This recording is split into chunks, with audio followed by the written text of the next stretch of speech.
Well, alright, after checking out the Acer C720P for a little bit of time playing with it, messing with the keyboard, going to different websites and stuff, I want to make a little bit more initial impressions. Like I know I said first impressions, but I wanted, I actually played with it, got to check out a couple websites, type with it and stuff like that, so I wanted to say a little bit more about the device.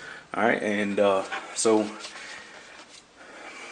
first thing I'm gonna show you is how fast this thing like wakes up. You see, I just opened it up and it woke up pretty quick. All right. Some of the things that I noticed that would be pros for this device or whatever is for everything that people say about the Chromebook not being fast or it lags or this, that, and the other. I haven't experienced any of that. See, I got 1, 2, 3, 4, 5, 6, 7, 8 different tabs opened up. Going between tab to tab or whatever, like it works just fine or whatever. I have no problems. Let me tell you, I'm using the trackpad. I can use my finger. It has no problem going between tabs and stuff like that. It's actually pretty quick for what it is. I know it's just a web browser or whatever. I know Google doesn't want to call it that, but it is just a web browser for the most part. But it's actually pretty speedy. The sound is really great. I had a chance to listen to Pandora. Pandora has one of its apps, which is really just launchers, but it's whatever. I was listening to Pandora or whatever. The sound is really good. It's really great. I checked out YouTube. YouTube's great. You might have seen it earlier. Also, with the Netflix works fine. I was able to watch movies in HD, and I mean, it works fine. Same way with YouTube, I was able to crank it up in HD, and it worked just fine or whatever. Like, I wasn't able to get Hulu working, but I think it might have been a problem with Chrome and some of the extensions that I have on it, because I wasn't able to get Hulu to work on my MacBook Pro Retina Edition. So if I wasn't able to get it to work there, I'm sure it has a problem with one of the extensions that I have that are now on the Chromebook or whatever, because like all the other streaming media websites work just fine. All right, keyboard is great if you ask me. Had another web page here just to show how I can type or whatever, and I mean, even doing this way, it still works very fine. Oops. Man.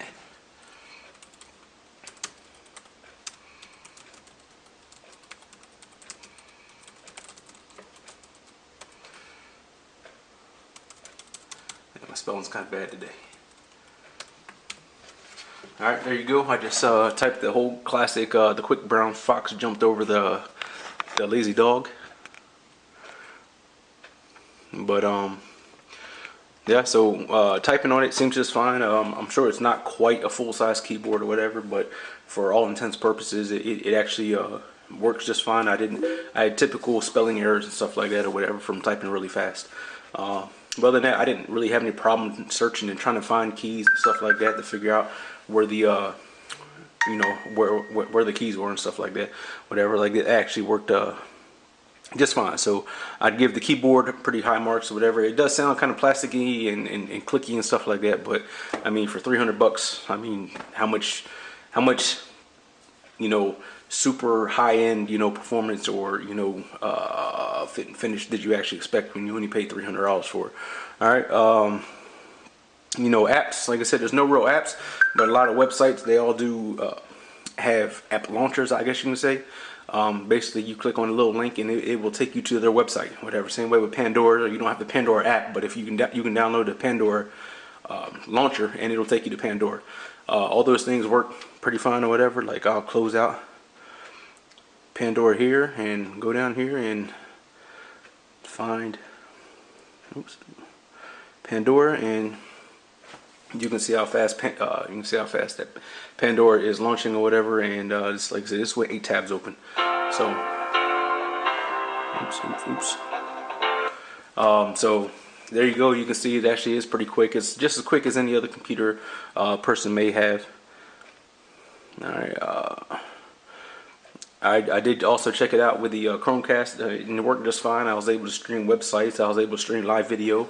If you ask me, it's a pretty good companion with a Chromecast. So if you do have a Chromecast and this is your downstairs living room computer, or maybe even, I don't know, something in the extra bedroom or something like that or whatever, it's real quick, easily streams a Chromecast or whatever. So you have that solved as well. Some of the things I didn't like about it, this base does have a does have a real plasticky feel, whatever. It had the whole base has a little bit of flex. I already mentioned how the keyboard has this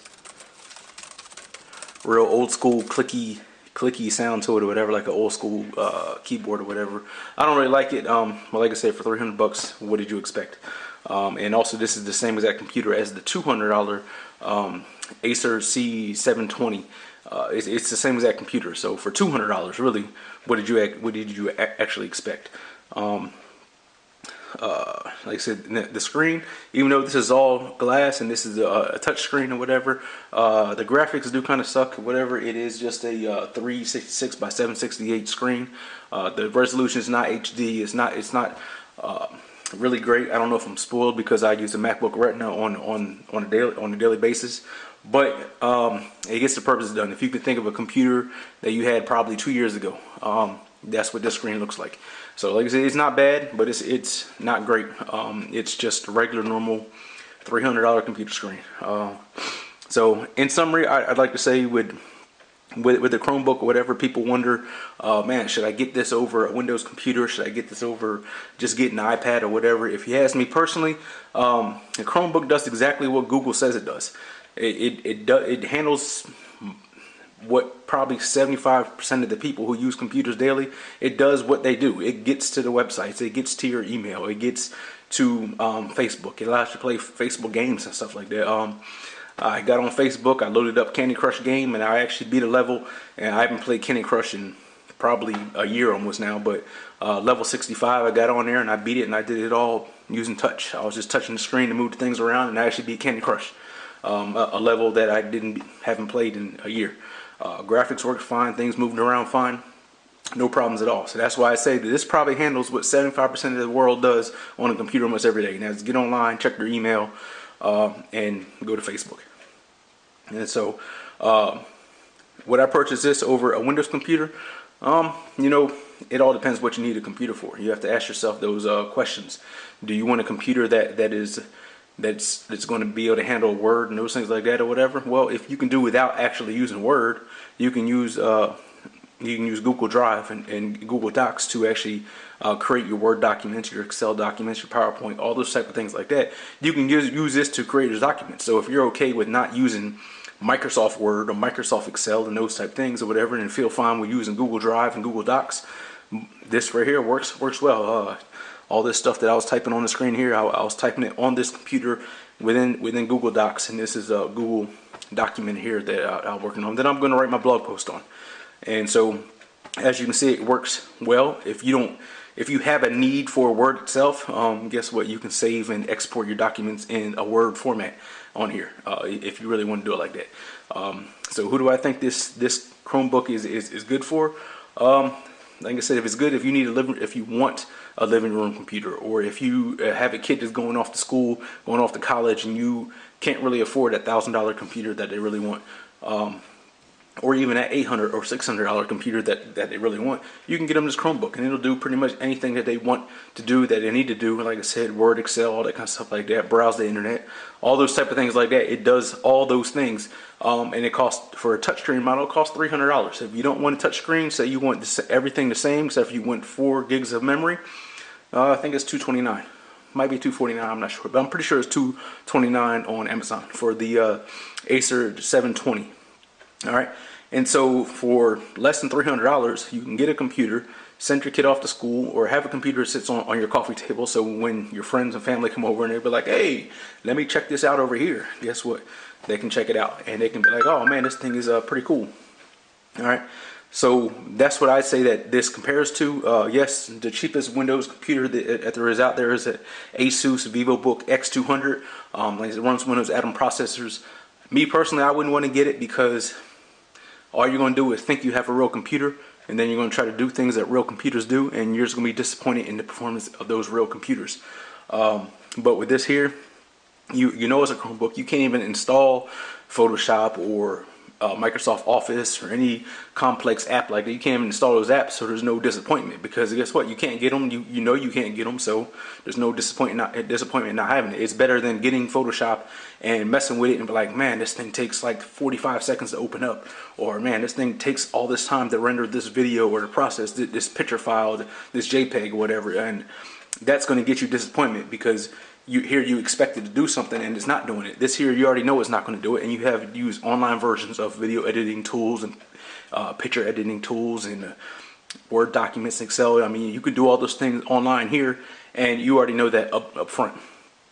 So the best comparison I would say with this thing here would be an iPad with a keyboard. The cheapest full-size iPad that you can get, this is 11.6 inches. The cheapest iPad you can get, full-size iPad, is the iPad 2.